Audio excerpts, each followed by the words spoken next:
Bueno, mientras tanto, buenas tardes a todos. Espero que me escuchen bien porque aquí cada vez que se va la luz se descompone todo. Todo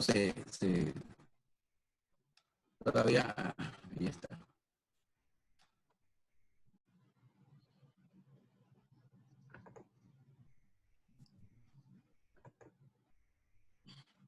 Bueno, entonces voy a empezar. Déjenme compartirle la pantalla bien con este tema que es uno de mis favoritos y hoy por suerte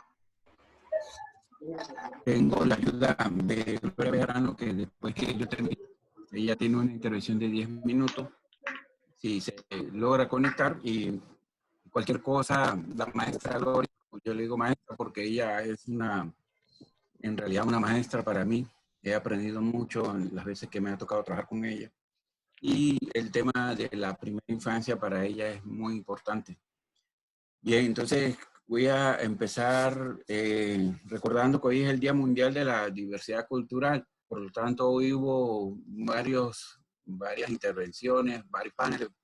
Estuve escuchando el de la hoy, que fue muy interesante a nivel de todo Iberoamérica. Hubo un panel muy interesante. Y también en la mañana el ministro de Cultura tuvo otro conversatorio sobre el tema también de la cultura y las industrias creativas.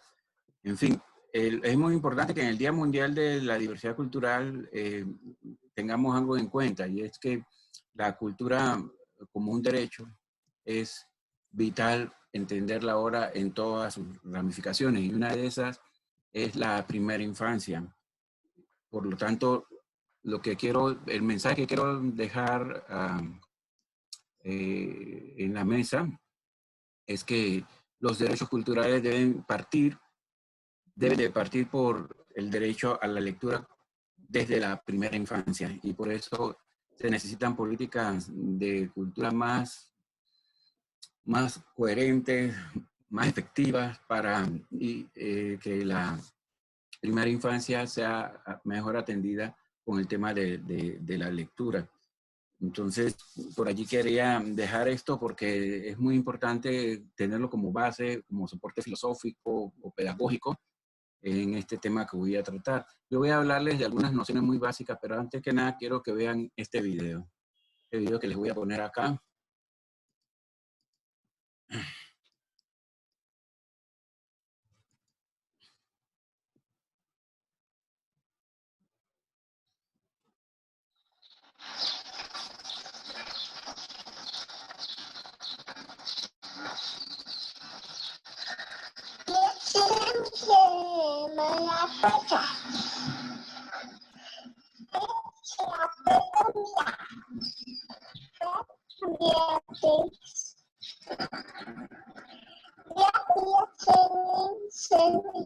Carlos, no se está viendo el video.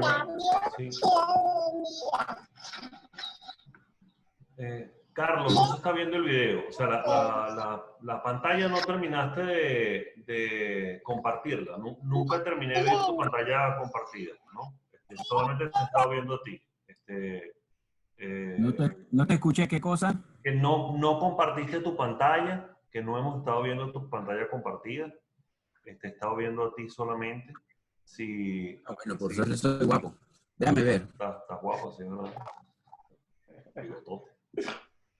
Se ve bien. Buen encuadre. Empezar de nuevo. No se está compartiendo. Pero es que todavía me sale que no la puedo. El anfitrión inhabilitó a Carlos Fon. Ah, caramba. Disculpa, no. Dale de nuevo. Va. Ahora sí. Disculpa, ¿Qué es lo que está viendo la pantalla? Ahora sí. Ahora sí. Ahora sí. Ok, ahora sí estamos viendo tu pantalla.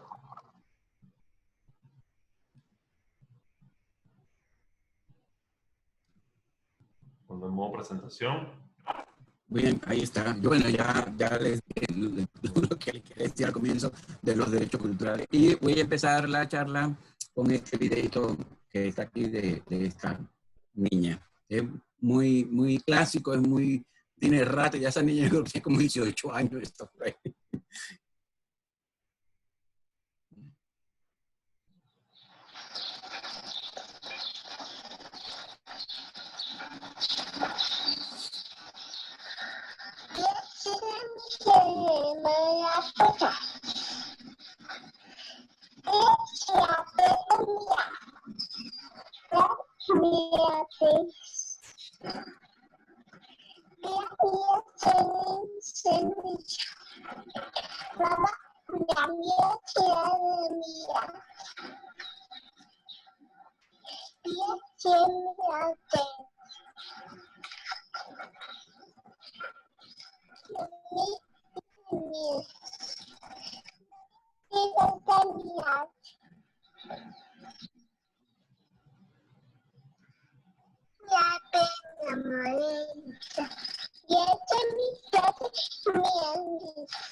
Muy bueno.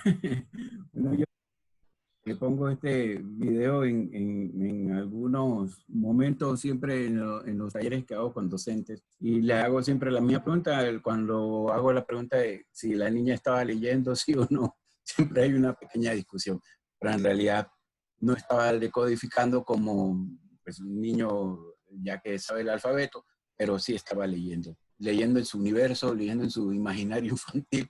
Y porque ve a los grandes leerles cuentos, ella también quiere imitar a los adultos. Así que por eso es muy importante el tema de la primera infancia. Este señor que está aquí, James Heckman, es un premio Nobel de Economía en el 2000 y él tiene varios estudios en torno al tema de la intervención a temprana edad en los niños, sobre todo con el tema de la lectura. Mucho énfasis hace él con el tema de la lectura. Pues yo llegué hasta él a través de Yolanda Reyes, que tiene una conferencia también sobre el tema de la primera infancia. A Yolanda Reyes la vamos a ver más adelante en la presentación, algunas nociones que ella nos ha dejado. Y aquí está, él dice, invertir en la educación infantil es la mejor estrategia contra el crimen. Y no solamente contra el crimen, sino también contra la deserción escolar, contra todas las formas de vulnerabilidad que están los jóvenes que están siendo víctimas. Cuando nosotros atendemos a la primera infancia, nosotros empezamos a abrir espacios a la libertad, a la construcción ciudadana y a un montón de cosas. De eso es que vamos a hablar rápidamente ahora. Demetrio Fábrega dice algo muy fuerte, muy duro y que pues de pronto con Gloria podríamos aclarar más, porque no se trata es que los niños desde que nazcan, desde que sean chiquititos ya les estén metiendo la lectura, el aprendizaje del alfabeto, no es eso. Ya, pero sí es muy importante atender desde la primera infancia el tema de la lectura, porque así los niños van a aprender mejor después el lenguaje. Entonces, esta frase que está aquí, muy dura de Demetrio Fábrega, pero es la realidad. Las masas irracionales y la barbarie sin freno pueden, voy a subir un poco esto.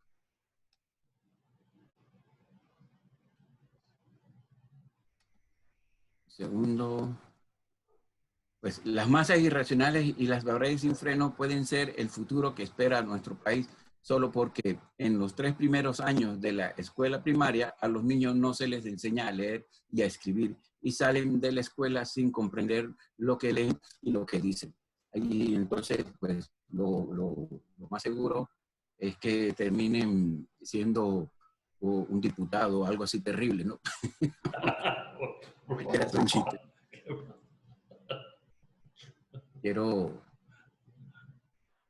Osvaldo, tú las puedes hacer... Ah, pero si... No, ya, espérate. Que me sigue molestando la cuestión, pero si lo quitas yo creo que entonces no puedo compartir pantalla. Entonces voy a empezar con unas preguntas orientadoras y con estas preguntas voy a trabajar, que es la oralidad.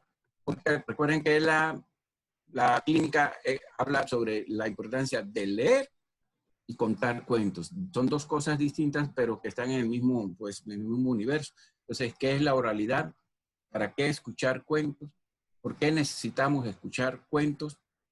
¿Para qué sirven los cuentos? ¿Y quién es un contador de cuentos? No vayan a decir que yo. Un contador de cuentos puede ser cualquier persona, pero ya veremos eso más detalle. Entonces, ¿qué es la oralidad? La oralidad tiene muchas nociones, hay muchas teorías, pero vamos a ver las cosas en las que por lo menos todos los narradores de historia coincidimos.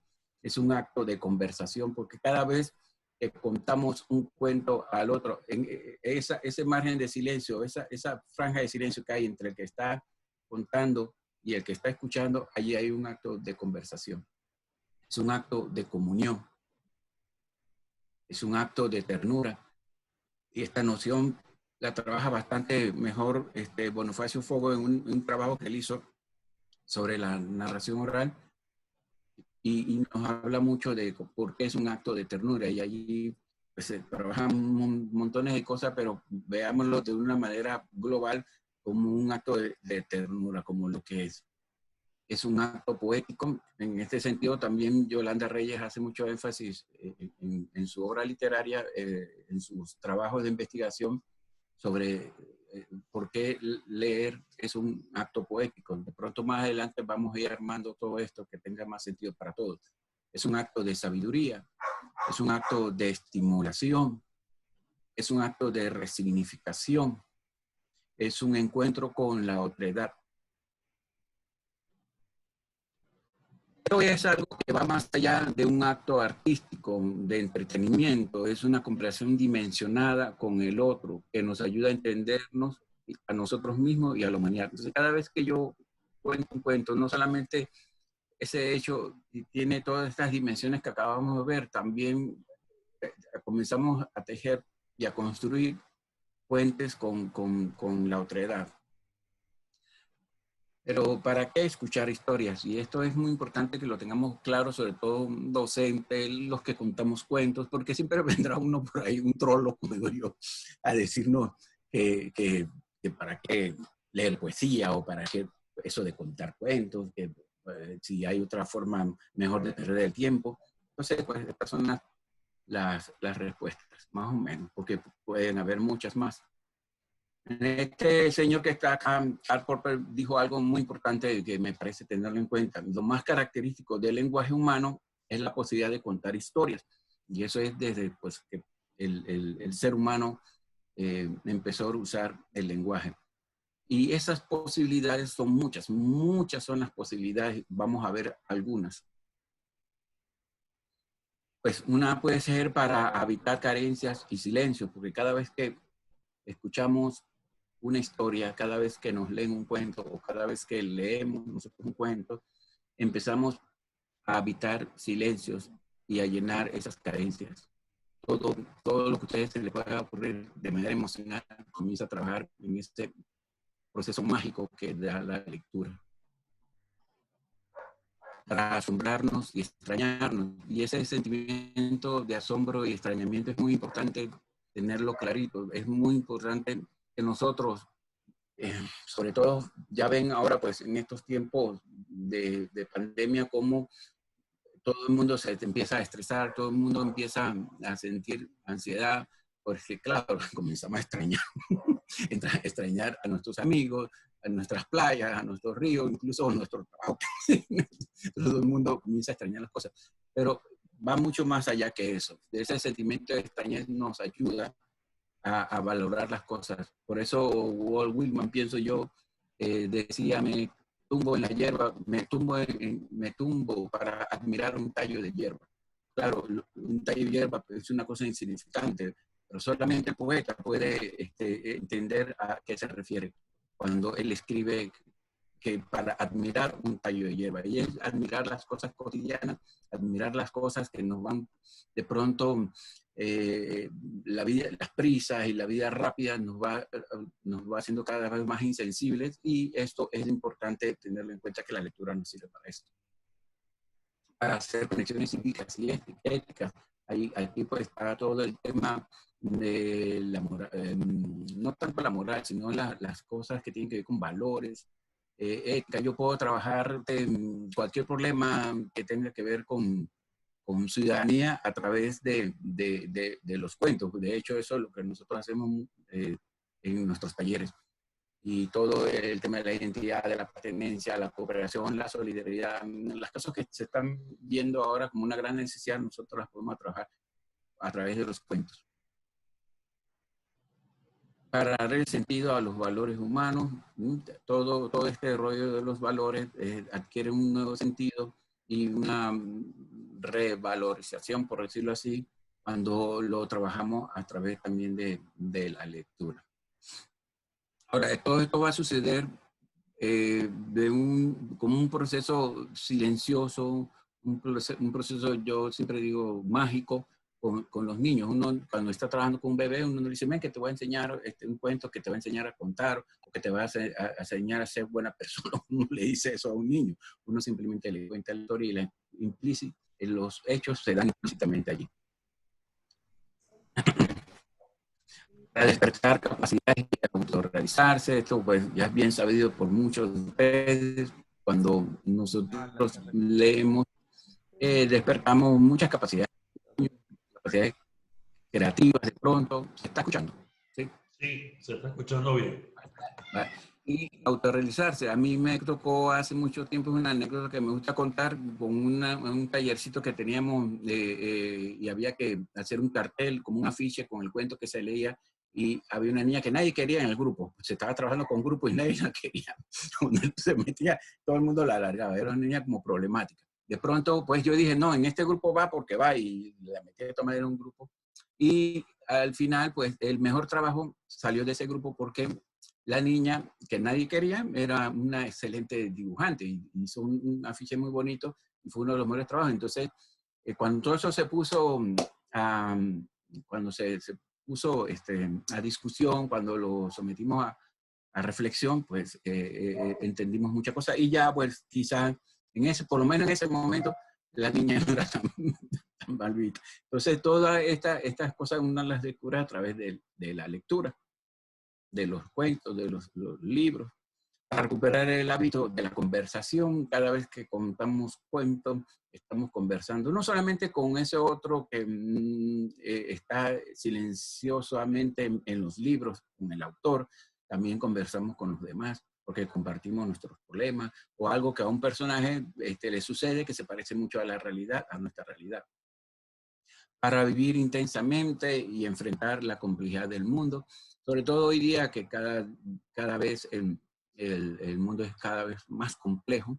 Entonces se torna interesante cómo a través de la lectura nosotros aprendemos a entender esa complejidad.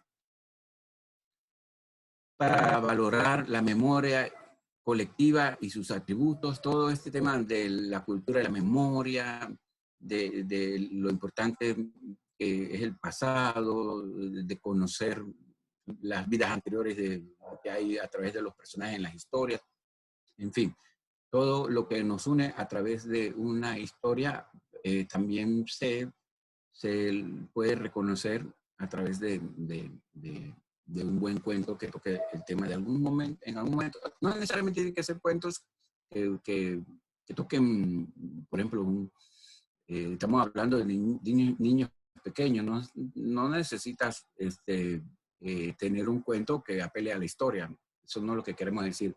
Solamente una palabra puede hacer que eso trabaje. Y, por ejemplo, la palabra abuelo en un cuento ya nos pone en contacto con las memorias. para fortalecer el sentido de pertenencia, todo ese discurso de quién soy, dónde pertenezco, de las identidades, todo eso lo podemos también trabajar muy bien de una manera delicada a través de la lectura de cuentos. No sean como David, pórtense bien. ¿Por qué necesitamos escuchar cuentos? Necesidad de escucharnos y compartir nuestros problemas. Cada vez que leemos un cuento, compartimos nuestros problemas a través del comentario de un cuento con el niño o en familia. Estamos haciendo eso. Por la necesidad de reconocernos en el otro. Siempre habrá un encuentro con la otredad, como ya les dije, con esos procesos de alteridad nos hacen encontrarnos con el otro y de alguna forma reconocernos en el otro a través de muchas cosas. Por la necesidad de construir mundos imaginarios que nos ayuden a crear proyectos de vida. De eso ya hablé en la conferencia cuando hablé de... Decía que cada vez que leemos historias, estamos haciendo un contacto con la otredad, con el otro, y nos reconocemos a través de los problemas, a través de las circunstancias existenciales, de cualquier cosa que nos vincule con la realidad. Estamos dialogando con el otro, y eso es bueno trabajarlo con los niños muy pequeños, jugando, contando cuentos. En la necesidad de construir mundos imaginarios nos ayuda también a construir proyectos. Aquí en esta parte yo les decía que cuando hablé de gestión cultural y ciudadanía, vamos a trabajar un poco esto de cómo nosotros a través de los sueños, de las esperanzas, creamos ideas y las ideas nos llevan a generar proyectos de vida. Y eso uno también lo trabaja con los niños porque con los niños juegan en primera infancia, cuando están jugando y están construyendo, jugando y construyendo su imaginario, ahí se fue de nuevo, ¿cierto? No, ahí está, te escuchamos, te escuchamos. Sí, vale, entonces ahí. Escuchamos cuentos para navegar por un instante en el tiempo mítico que nos volverá a repetir, no se volverá a repetir nunca más. Yo siempre recordaré la primera vez que yo leí un cuento. Creo que fue la primera vez, por lo menos que yo me encontré con un cuento, fue Pulgarcito, que me lo regaló una tía, y yo pensaba, pues, estaba completamente convencido de que los niños chiquititos del tamaño de un dedo existen, los buscaba en mis zapatos, los buscaba debajo de la cama. Entonces, ese instante lo podemos reconocer como un tiempo mítico, y eso siempre le va a quedar a un niño la primera vez que uno le lee un cuento. Ese recuerdo se le va a quedar, incluso hasta más pequeños todavía. Me avisan si se va, porque acá me está saliendo un mensaje. Voy a borrar esto. No, por ahora no, pero te avisamos. Ya, no se vayan a comer tantos libros así, cuidado con una atoración. ¿Para qué sirven los cuentos? Pues los cuentos tienen propiedades curativas. Escuchar cuentos sana las heridas que no se ven. Y ya pues hay muchos estudios de las neurociencias de cómo los cuentos ayudan desde la intervención primaria, desde la primera infancia, cómo los cuentos ayudan en muchas cosas con los niños, incluso con la gente que está enferma, ya adultos, por ejemplo. Contar cuentos y escuchar cuentos, eso es una experiencia con la complejidad de la vida y sus diversas dimensiones. Eso, bueno, ya les dije un poco. Y avanzar. Escuchar cuentos conecta a los humanos con valiosas experiencias de la condición humana. Todo la complejidad que puede tener la condición humana la podemos encontrar en las historias. La narración oral es una conversación dimensionada con el otro. Cuando contamos cuentos, nos estamos encontrando con la otredad. Narramos nuestra identidad y al mismo tiempo narramos la de los demás. Es una herramienta de cohesión social, crea lazos invisibles que sanan el tejido social.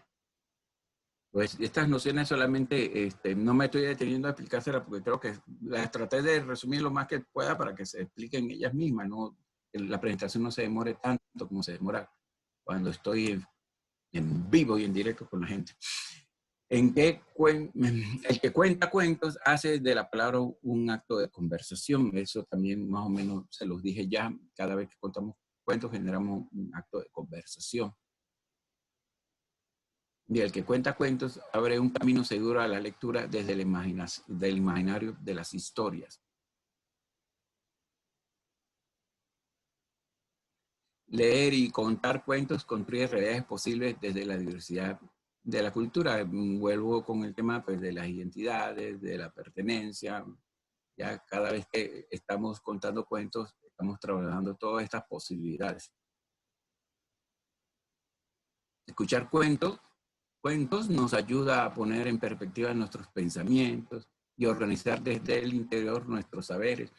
Y eso es muy interesante porque eso es también algo que sucede sin que nos demos cuenta. Cada vez que estamos nosotros leyéndole cuentos a los demás o contando un cuento o simplemente leyendo para nosotros, estamos como en un proceso de organización continua de nuestros saberes. Aprendemos algo nuevo o desaprendemos, como se dice, pero es un proceso mágico también. ¿Y qué es un cuentacuento? Octavio es un cuentacuento.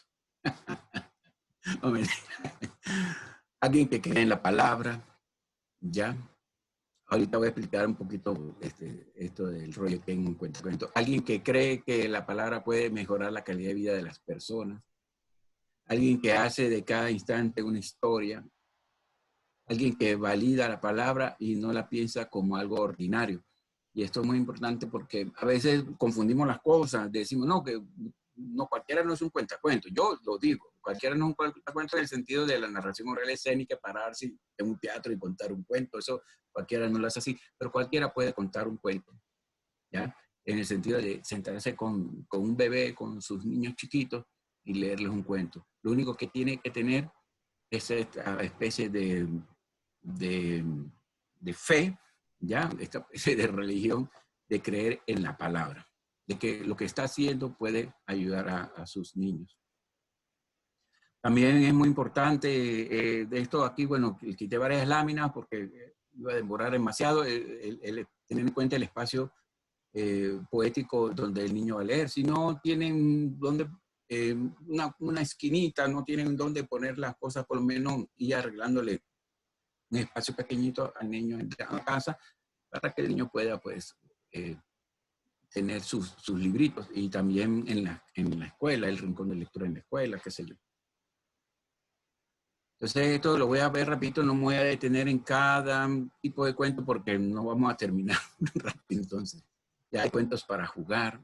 Los cuentos son sencillamente para eso, para jugar sobre todo, ¿no?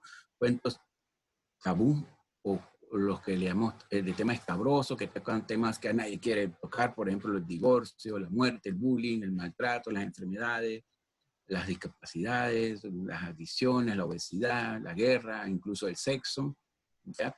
Esos son cuentos de tema tabú.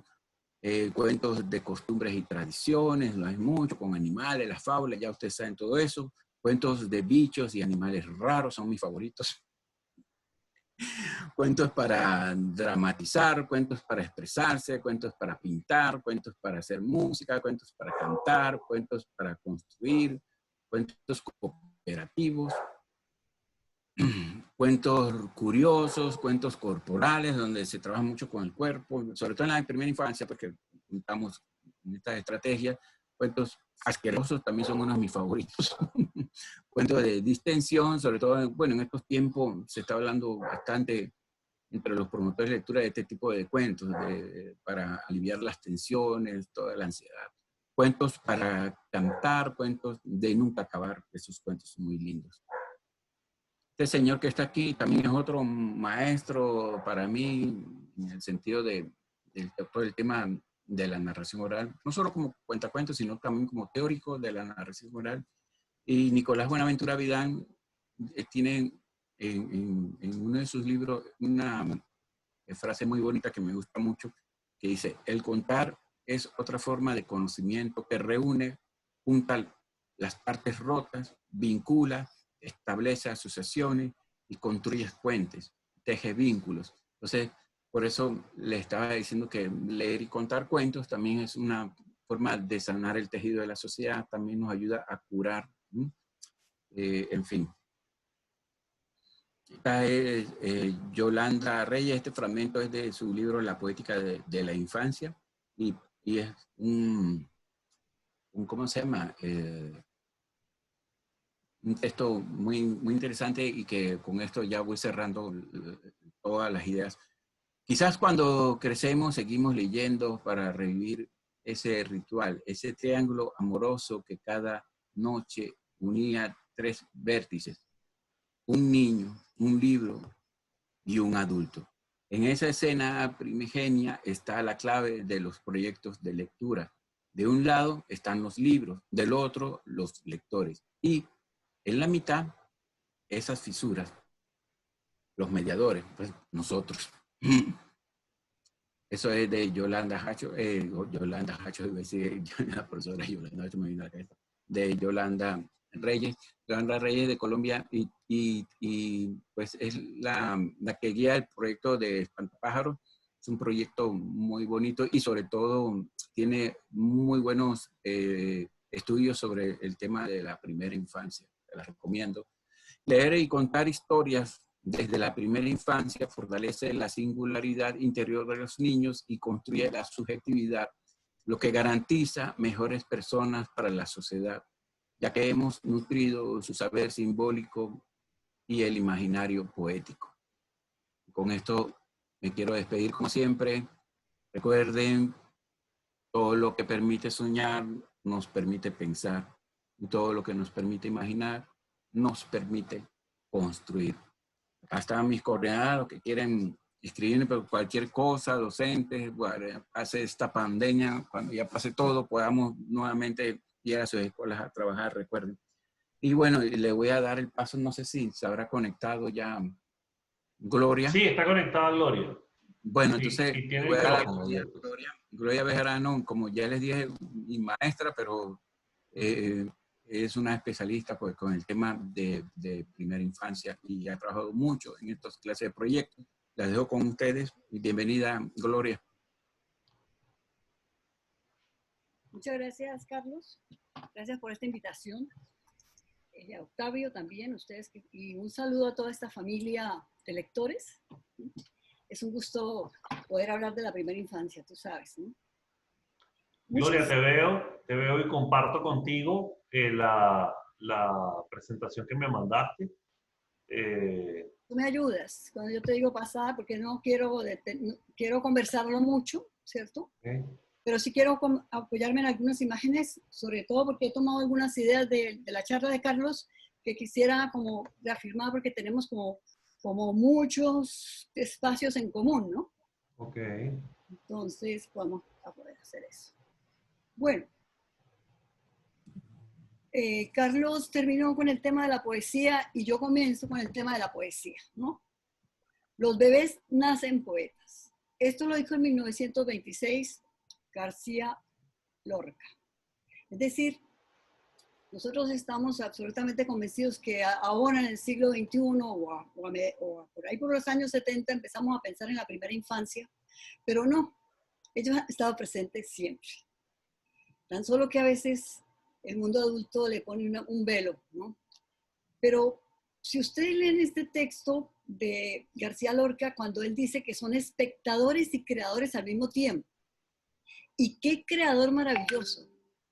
Dice, un creador que posee un sentido poético de primer orden. Y ahí continúa narrando como un chico de un carrete de hilo es capaz de hacer toda una historia y esto.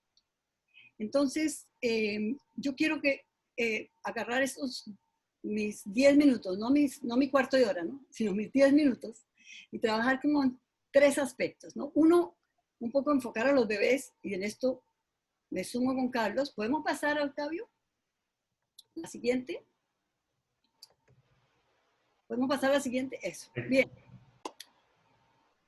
Carlos citó a Hackman, pero yo quisiera que pensemos en nuestro país, ¿no?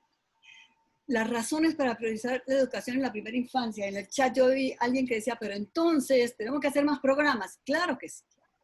Mira, tenemos razones de fuerza. Cuando hablamos de biología es cómo cuidamos nuestra especie. cómo nos cuidamos a nuestros críos, qué es este mundo que nosotros le estamos dando desde el vientre materno. ¿Mm? Bueno, las razones científicas ya, en este momento, ya, creo que todo el mundo, y sobre todo los que estamos en este chat o en esta conferencia, tenemos claro qué es eso de que a los 2 años el 80% del cerebro del chico está desarrollado. ¿Qué le estamos dando a los niños en los primeros 2 años? Y luego, también hay una razón sociocultural. ¿Sí? Cuando la Convención de los Derechos de los Niños dice que se da un salto y los niños, nosotros tenemos que dejar de considerarlos objetos de protección para convertirlos en sujetos de derecho, es porque ellos interactúan y participan como ciudadanos desde que nacen. Yo no sé si podemos, Octavio, animar este videíto. No, realmente no. No lo pueden animar. No, porque termina siendo solo láminas. Lo que hice yo fue convertirlo en un PDF. Ah, Tenerlo solo como, discúlpame, bueno, esa, no lo habíamos conversado. Bueno, ese videito circula. Es una niñita que está explicándole a la madre que no puede salir porque hay un virus afuera. Okay. Y la madre dice, vamos al parque. Y ella dice, no. ¿Ves? O sea, es una niña que está viviendo el mundo en el que está, lo está apropiando, ¿no?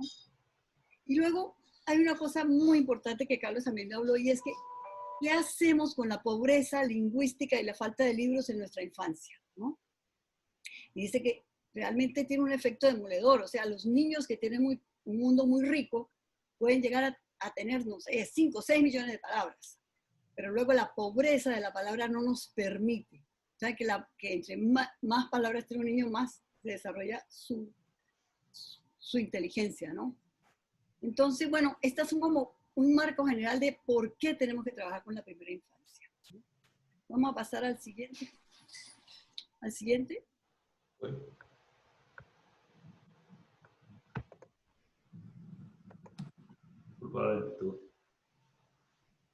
Ahí está. Bueno, el cuento en nuestra vida. Yo quisiera por un momento, que sea un minuto, que pensemos en los primeros cuentos que nosotros escuchamos en nuestra infancia. ¿Quién nos contaba cuentos? ¿Cómo aparecieron esos cuentos? Porque es el entorno el que nos decide. Yo recuerdo que después uno se pone a pensar en su infancia. Yo crecí en una familia totalmente matriarcal, ¿no? Porque mi padre era mucho más decorativo y él tuvo un gran mérito, y es que siempre nos regaló libros. Pero las mujeres tenían que resolver. Las mujeres son las que resuelven en la casa. Y nosotros éramos 4 hermanos terribles. Así que eso no se usaba en mi tiempo. Hace 70 años esas cosas no se usaban como ahora. Pero bueno, las mujeres de mi familia decidieron que había que contratar una chica, una nana que nos tranquilizara, sobre todo en la hora gris. Y le hacían una especie de casting. Si sabía contar cuentos, era contratada. Porque nosotros no teníamos televisión. Entonces, la hora del cuento era que nos sentaban en un sofá los 4 y ella se empezaba a contar. Yo recuerdo los cuentos de esta chica porque eran cuentos campesinos, cuentos leyendas, cuentos de miedo. Es decir, cómo se crea un mundo, ¿no? Con el cuento. Bueno, aquí yo he traído también este poema de León Felipe porque me encanta, porque es que León Felipe era un trueno hablando, y cuando habla de los cuentos, él dice que la cuna de los niños la mecen con cuentos, pero que también nos llevan a la tumba con cuentos, ¿no? Y que también nos ayudan a superar nuestros miedos. Entonces, todas estas fotos que yo muestro son de experiencias aquí en Panamá. Ahí está Margarita contando cuentos, los cuentos en las comunidades indígenas. ¿Podemos pasar, por favor? Bueno, esta es una frase que a mí me encanta, de William Ospina, ¿no? Dice que una de las más poderosas maneras de expresar el amor que se siente por ellos. ¿Cómo le puedo yo expresar a un niño mi amor, ¿no? Cuando hablamos de amor y juego, ¿no, Octavio? Que es la base, porque me encantaría presentarles a Humberto Maturana cuando nos habla del amor y el juego, y está hablando de una cosa que es muy importante. Dice que se nos olvidó, son fundamentos olvidados de lo humano. Pero que es lo que establece el salto entre el patriarcado y la democracia. Es decir, si nosotros nos instalamos en esos dos elementos, podemos ir construyendo democracia porque establecemos unas relaciones de complicidad, unas relaciones de diálogo permanentemente con nuestros niños. ¿Podemos pasar? ¿Pasamos? Bueno, ni siquiera. Esto es un video que es maravilloso porque esa niña hace una narrativa que lo habla en su propia lengua y nadie lo escucha, pero bueno, desafortunadamente, luego, Carlos, yo te lo paso para que tú lo pases por las redes a los quienes estaban allá para que lo recuerden solamente. Pero, ¿cómo los niños toman de su entorno? Porque lo que nosotros tenemos que crear son ambientes. Es como, yo hablo del útero familiar, del útero social. O sea, ¿qué es lo que nos alimenta? Es lo que tenemos alrededor. Y esa niña es un reflejo perfecto de lo que puede hacer un bebé tomando del mundo en el que está. Y en esto yo tomo una frase de Maturana que dice que nosotros somos el futuro de esta generación. No son ellos el futuro. Somos nosotros que le estamos determinando su futuro en este momento. ¿Pasamos? ¿Podemos pasar? Bueno, a mí me gustaría muchísimo si en los chats, yo no estoy viendo los chats acá, a ver, ahora sí. Eso, ahí escucho. Mis padres, mis abuelos me contaban historias. ¿Quién? Mi mamá, mi papá. Mire todo lo que estoy viendo en los chats, todo lo que estamos aquí, estamos evocando esos momentos en que nos contaban historias. Nos siguen contando historias por la televisión, por las telenovelas, nos siguen contando historias mentirosas, buenas, pero siempre nos siguen contando. Y todos los días escuchamos historias del coronavirus y seguimos escuchando historias. Pero desde siempre el ser humano ha contado, ¿no? Miren ustedes, lo ha contado en los petroglifos, como lo hacen los niños, ha querido dejar sus primeras tablillas pictográficas, y lo que ustedes van viendo es una niña del archipiélago también contando en la playa, ¿no? Haciendo su propio, contando una historia en la playa. Es decir, el juego de representar nuestra vida es lo que realmente le empieza a dar sentido a esto, y esto es, digamos, lo fundamental para nuestros niños. ¿Cómo crecemos en ese ambiente? Yo tengo este librito, que también se lo recomiendo, también lo pueden encontrar, se llama Leer el Mundo, de Felipe Garrido, que es un académico de la lengua mexicana. Pero él hace una evocación como la que estamos haciendo nosotros, y yo quisiera que todos pensemos en nuestra infancia. Él dice: tuve la fortuna de nacer en un lugar donde era un gozo jugar con las palabras. Escuchar, contar historias, dibujar, leer, escribir, resolver acertijos matemáticos, trabalenguas, adivinanzas, consultar diccionarios y enciclopedias. Había libros, historietas, revistas, periódicos. Mamá y papá leían y nos leían. Hablaban de su infancia, nos arrullaban con canciones y cuentos, y cuando ya podíamos leer sin ayuda, ir a la cama era infaltable, era como la manta. Entonces, ¿cómo? O sea, yo creo que cuando hablamos de primera infancia, y siempre digo que esto es alfa y omega, cuando hablamos de educar a la primera infancia, no es lo que hacemos si le enseñamos a leer a los niños con tarjetitas, que es explicamos que eso es como una aberración. Y Carlos hizo un poco relación a eso con el texto de Fábrega, ¿verdad? De la desescolarización. No. Los niños ojalá fuera hasta los 8 años, tienen que jugar, pero jugar con la palabra, jugar con las historias, con la imaginación, jugar con todo. Entonces no es que leer el mundo es la primera tarea. Un bebé llega a un mundo nuevo y nosotros somos los anfitriones. ¿Qué le ofrecemos? ¿Cómo lo aprende? Si nosotros no les damos los elementos. Él tiene que apropiar ese mundo. Así que si nosotros nos miramos como en un fractal en la historia de la humanidad, un bebé hace un resumen de esa historia de la humanidad. Vamos a pasar. ¿Pasamos, por favor? Bueno, yo quisiera solamente pensar en esto, y es que cuando se habla de lectura, nosotros en la escuela tenemos lectura funcional, o sea, aquella que se repite lo que hay ahí, se lee, no sé, se repite lo que hay allí, pero no se entiende.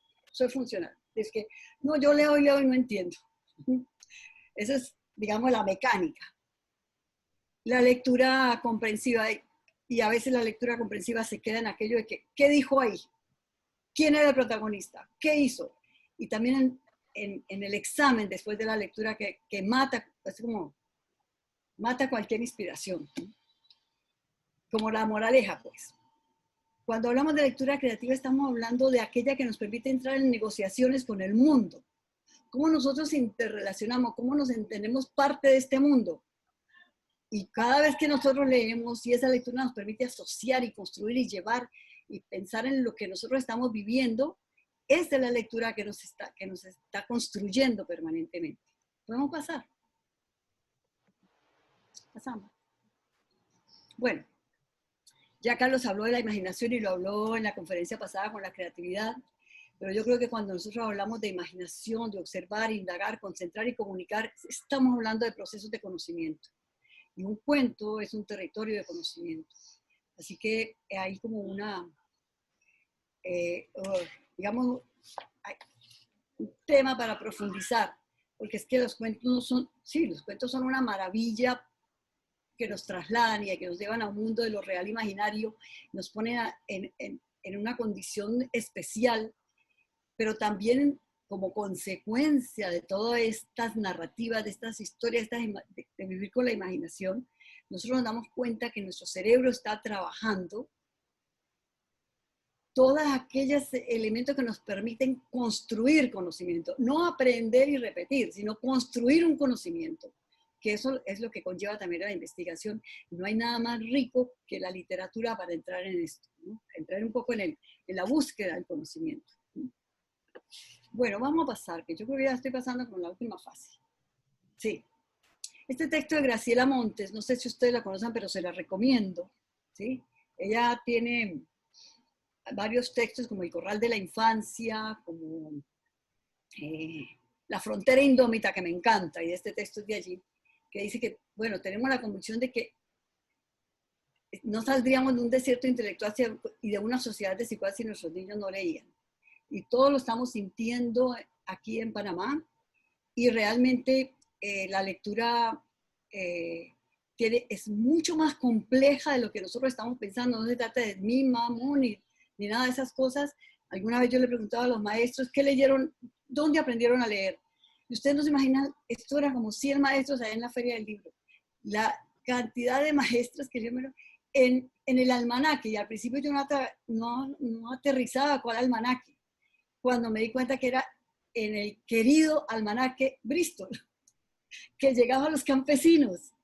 Y ahí, como eso tiene muñequitos y se predice el tiempo y todo, muchas personas mayores aprendieron a leer con el almanaque Bristol.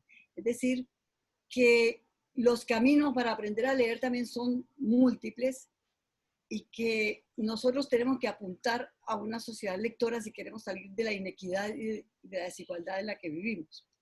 Igual,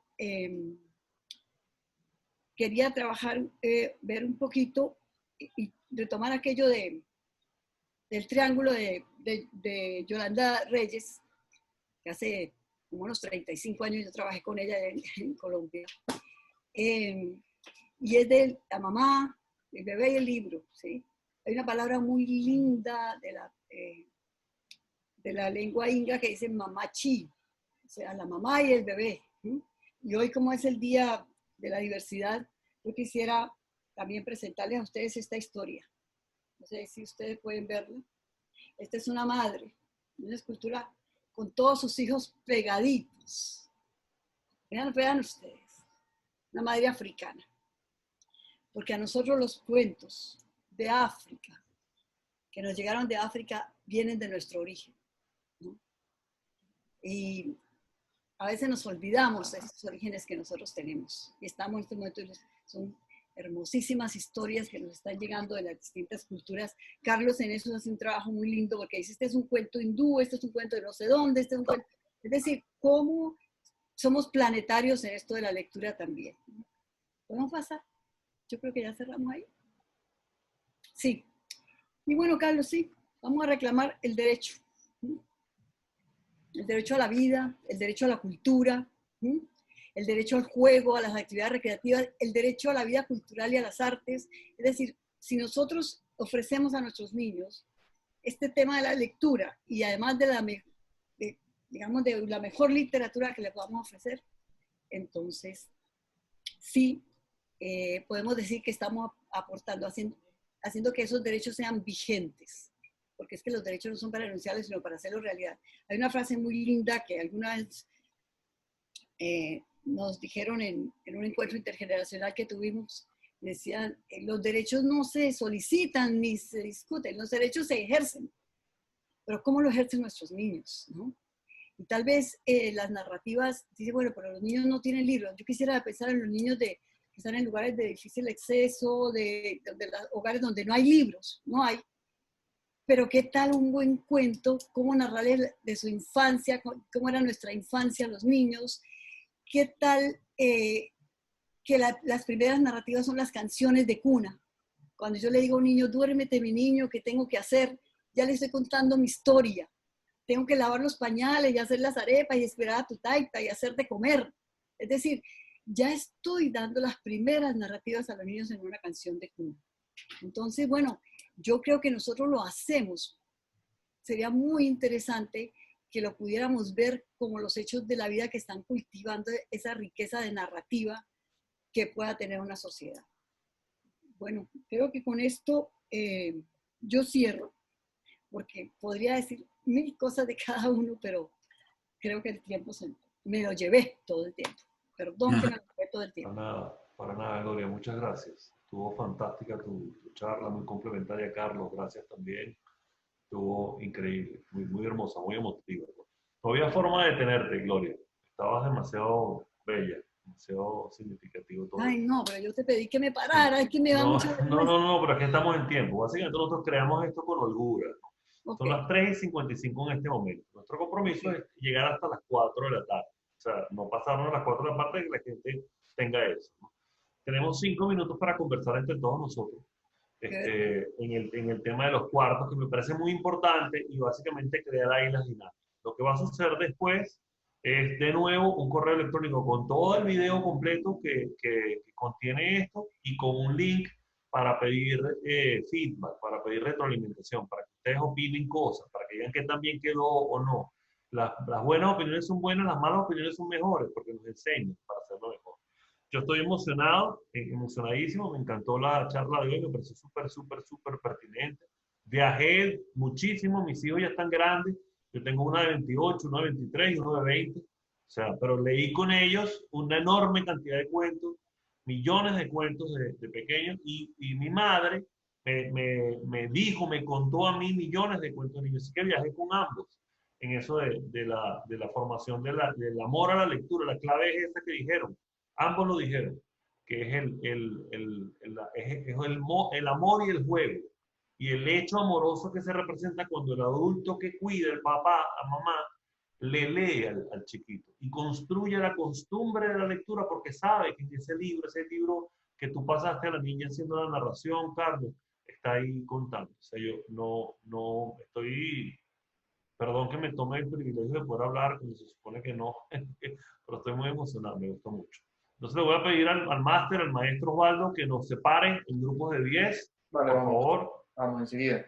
y enseguida comentemos entre todos, ¿no? No se queden callados, no se intimiden, hablemos. Quiero uno pequeñito para mí, Osvaldo, chiquitos, por favor. También. Tú también, Gloria, todos. Sí, yo todos también. Sí, tú también. Osvaldo Para nos escuchar separa. sobre todo, porque siento, Sí. la verdad que yo tengo un conflicto muy grande con esto, de los tiempos.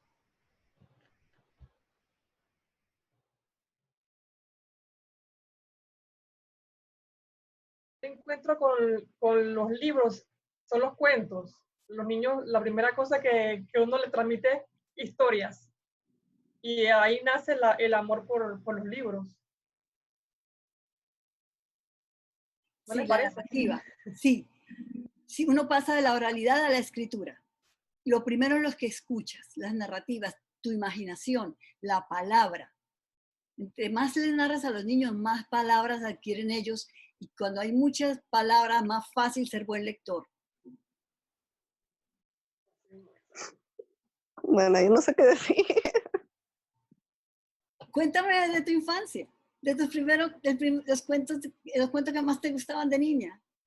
Bueno, yo con mi mamá leía, bueno, ella siempre me compraba libros y ella me compró un libro que tenía, así es que un cuento para cada noche. Entonces había un montón de historias, pero la única historia que me acuerdo eran de unas brujas súper coquetas que se maquillaban y salían, pero la gente entonces venía y como que lanzaba un mal comentario sobre ellas, entonces venía ella y les mandaba hechizos y cosas así. Entonces me reía mucho. Hay unos cuentos maravillosos de brujas. Yo tengo acá unos así que son alucinantes, ¿no? Entonces, si eso te marcó, porque a uno le queda el recuerdo. Y eso es lo que realmente, o sea, por ahí va uno encontrando como otros hilos para encontrar otras lecturas. Pero eso es muy importante. Uh-huh. También también empecé con la Biblia, leer historias de la Biblia, pero infantiles. Y yo me sé el Antiguo Testamento de memoria y yo lo leía como cuento. Para mí esos eran cuentos. Es que son cuentitos. Son cuentitos así. Pueden hablar a sí mismos, no tienen que enseñar, a lo mejor no se setearon, no se peinaron, entonces no quieren salir. Yo me preguntaba exactamente cuál es el mejor escenario para desarrollar la creatividad del niño, el colegio, la escuela, ¿a dónde exactamente? Es una pregunta muy interesante. Yo pienso que en primera instancia de pronto podría ser la escuela. Que los niños cada vez están más tiempo en la escuela y en la casa por lo regular pues también puede ser, pero por lo regular la gente cuando están ya en familia le ocuparán el espacio para otras cosas y ya queda poco tiempo solamente para irse a dormir y leer un cuento. Pero sí debería en las casas también promoverse la creatividad, pero creo que el espacio donde los niños más están expuestos para eso es la escuela. Sí, pero la escuela ahora necesita también volver a remirar todo este asunto de cómo van a enseñar. Y eso es otro tema de discusión, pues que ahora con todas las cosas que están pasando, necesitamos también como romper paradigmas y volver a construir nuevas realidades de la escuela. A veces me dan ganas de ser docente, otras veces me dan ganas de salir huyendo y no saber nada de esto, pero a veces me dan muchas ganas. Por ejemplo, ahora en estos tiempos me gustaría estar en un aula de clase y discutir todo este rollo de lo que nos ha pasado. En cuanto a los niños chiquitos, sí, bueno, para las maestras que trabajan en primera infancia, es un verdadero mundo por explorar para que podamos trabajar la creatividad. Pero la creatividad literaria se trabaja, la creatividad en general se trabaja de muchos puntos de vista, no nada más desde la literatura. De muchos enfoques se puede trabajar la creatividad literaria, la creatividad en general. Buenas.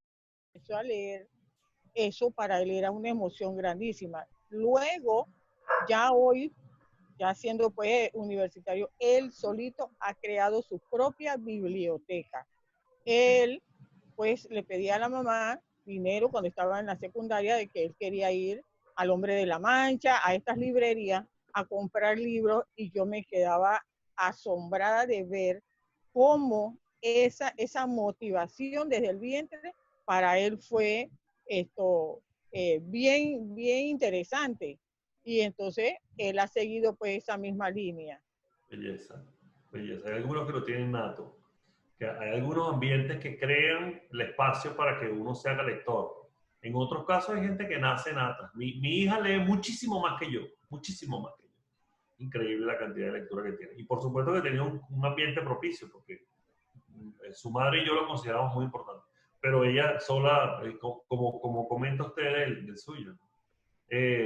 Tengo en el salón a Osvaldo, que seguro que me está escuchando, pero no tiene el micrófono apagado. Osvaldo, la gente se queja, dice que no puede prender su video. Puede ser. Se los había apagado a todos, pero ya pueden encender su video cuando quieran. Ya lo prendió. Entonces, si les provoca, en la esquina inferior izquierda, al lado del microfonito, hay una cosa que dice video y pueden prenderlo si quieren. Estupendo. Profesora Nadina, la quiero escuchar. Todavía tenemos unos minutitos, ya vamos a cerrar. Bueno, un minutito. Un minuto más. Gigi, la veo. Saludos. Hola. ¿Cómo está usted? Qué bueno verle la cara. Mejor. La profesora Nadira no me prende el micrófono. ¿Será que me escucha? Tobia.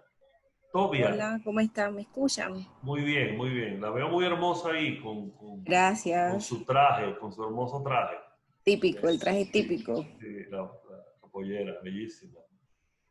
Cuénteme de su experiencia. Usted tiene el cierre de la palabra, porque ya estamos en el tiempo de terminar de cerrar. Cuente qué le pareció. Bueno, excelente la presentación de ambas personas.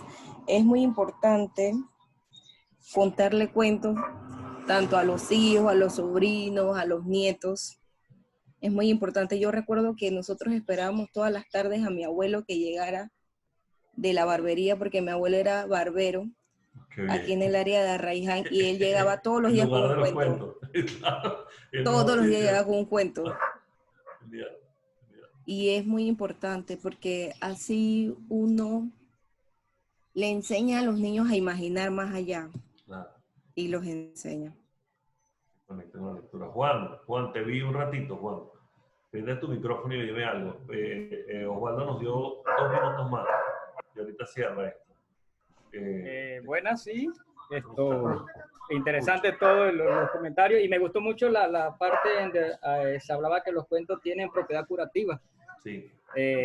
Esto sí me sorprendió eso, y me imagino que es porque cuando las personas están comentando, echando cuentos, empieza la imaginación, ya dejan de pensar cosas, y me imagino que por eso el profesor dijo que tenían propiedades curativas. Cuerpo y mente están conectados, sin ninguna duda, y la salud tiene mucho que ver con cómo te sientes espiritualmente. Y si estás bien espiritualmente porque estás conectado a relatos, sin ninguna duda estás mejor desde el punto de vista físico. De salud. Omaira. ¿Dónde está Omaira? Sí, buenas tardes, aquí. Omaira. Que tienen el video apagado. Bueno, sí es muy importante. Omaira, te estoy viendo.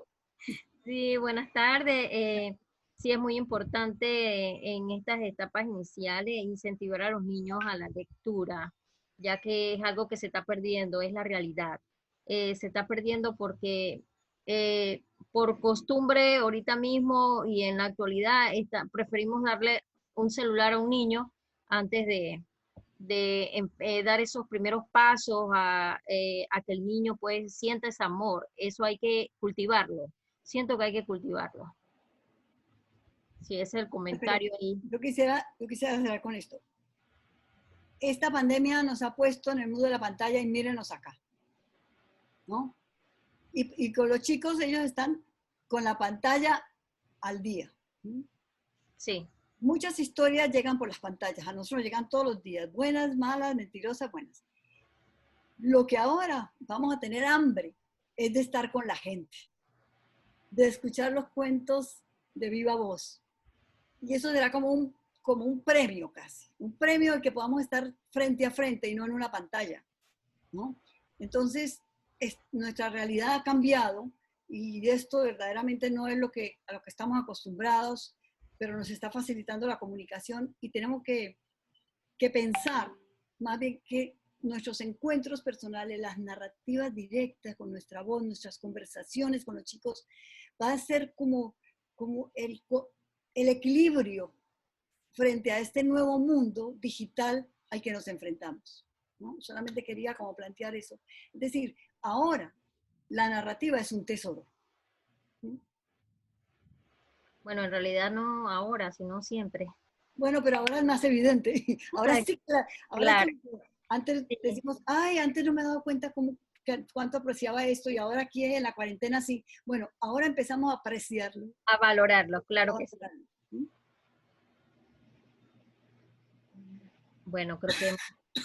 Nos falta quedan un minuto. 7 segundos. Sí. Tuyos. Bueno, pues quiero decir que muchas gracias. Me gustó mucho lo que dijo. Recordé pues mi tiempo cuando era chiquita con mi mamá y pues quiero releer las historias que me contaba mi mamá y pues muchas gracias a todas por su tiempo y por haber compartido.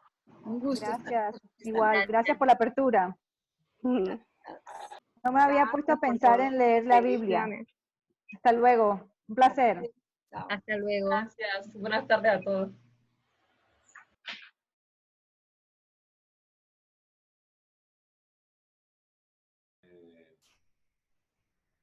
Micro.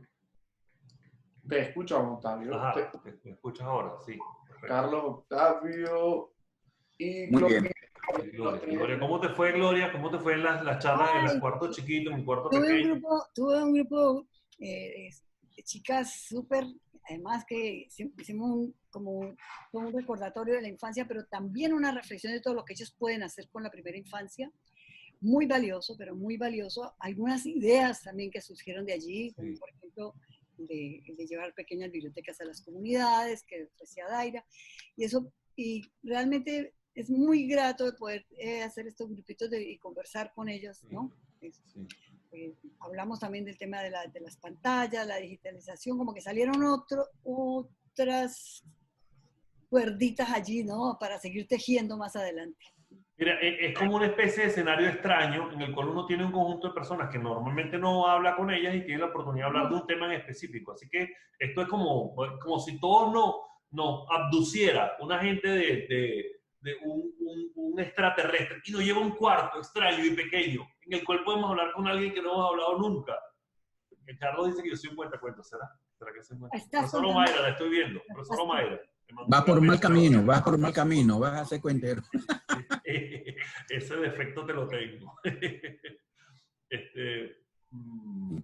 Carlos, Bueno. ¿cómo te fue a ti? Cuéntame. Tenemos los micrófonos apagados a todo el mundo, Bueno, porque así es Osvaldo. hablamos entre tres, los demás tenían los micrófonos apagados y no querían hablar. Es un tema Que pueden ser estudiantes, jóvenes, porque algunas profesoras me han dicho que le han pedido a sus estudiantes que se conecten. Sí. Y tal vez sean ellos, ¿no? Y entonces le da mucha pena. Así es, la profesora Omaira me dijo que venían sus estudiantes. Estoy viendo a Giancarlo ahí. Estoy viendo pero a que Alex no lo con vayan a Giancarlo. regañar, eso es normal, que no lo vayan a regañar. Que después que estén ahí escuchando, no importa. Además, también es un tema que para ellos es difícil, ¿no? Pero echar cuentos, pues ya. Es crearlo con la oportunidad. Bueno, muy agradecido con todos, otra vez por respeto a tiempo, que son las 4:11 minutos, vamos a cerrar, no por falta de ganas. Leslie, te escucho. Gracias, gracias. Gracias a ustedes. Carlos, para el otro jueves, la lectura como práctica sociocultural, todavía no... Carlos, buen cuentero, Octavio. ¿A ti te tocó con el profesor? Muchas gracias. Te tocó conmigo. Gracias a ustedes. Gracias. Un placer. Gracias. Un placer a todos. La tecnología. Gracias. Hola, Glenda. Chao. Maravilloso. Chao, gracias, profe. Gracias. Era muy interesante. Chao. Hasta la próxima. Gracias por todo, muy interesante. Gracias. Gina, gracias. Aide, gracias también. Gracias. Chao. Hasta luego, hasta pronto. Nos vemos el próximo jueves. Otra charla, otro invitado. Gracias. Nos vemos el próximo jueves. Había otro hombre que no había ido. Alex. Queremos saludos. mucho, nos queremos mucho. Octavio, un saludo. Qué bueno verlo. Sí, igual. Qué bueno que repitas. Creen grupo, hablen con gente. Sí, estaba aquí. Usen el Zoom. ¿Perdón? Aprovechen la oportunidad que tenemos la herramienta. Ah, no, claro. Definitivamente. Octavio sería un perfecto cuentacuento. Sería un buen trabajo. Bellísimo trabajo. Le quita el trabajo a Carlos. No, con Carlos no. Siempre hay espacio para el segundo. Carlos el primero, yo soy el segundo. Exacto. A mí sí me gusta echar Me cuentos. mata el COVID, tú quedas de heredero. No, no, ese es el cuento. El intento de asesinato de Carlos, pero no. Ahí está el cuento, Carlos, el del COVID. Está oyendo, Alex, me quieren destronar ya, loco. Sí, ya veo, No te puede. descuida. Cría cuervo. Y bueno, la verdad que tienes una fila de gente. Se le cayó. Mira, Carlos se cayó. Se cayó. Caramba, premonitorio esto. Yo no tengo nada que ver. Ese es Osvaldo. Ese es Osvaldo. Que no pone Me van cara a tumbar y ¡pa! Llegó culpable. Yo tampoco. Oye, belleza tu charla, me encantó de veras. Me gustó mucho. Gracias por todo. Muchas gracias, Gloria, por la presentación. Muy, muy bonito toda la información que nos compartiste. Muy, muy bueno. Sí, con mucho deseo de poner cosas muy concretas, pero bueno. Estos son los años que nos ponen a conversar así. Llegó lo esencial, que es lo más importante, lo esencial. Brevísimo y hermoso esencial. Estuvo muy bien. Bueno, los dejo ahora sí. Los quiero mucho. Okay. Nos vemos el próximo jueves Descansen. o antes. Okay. Saludos. Muchas gracias. Gracias. Cuídense. Adiós. Alex. Chao, Alex.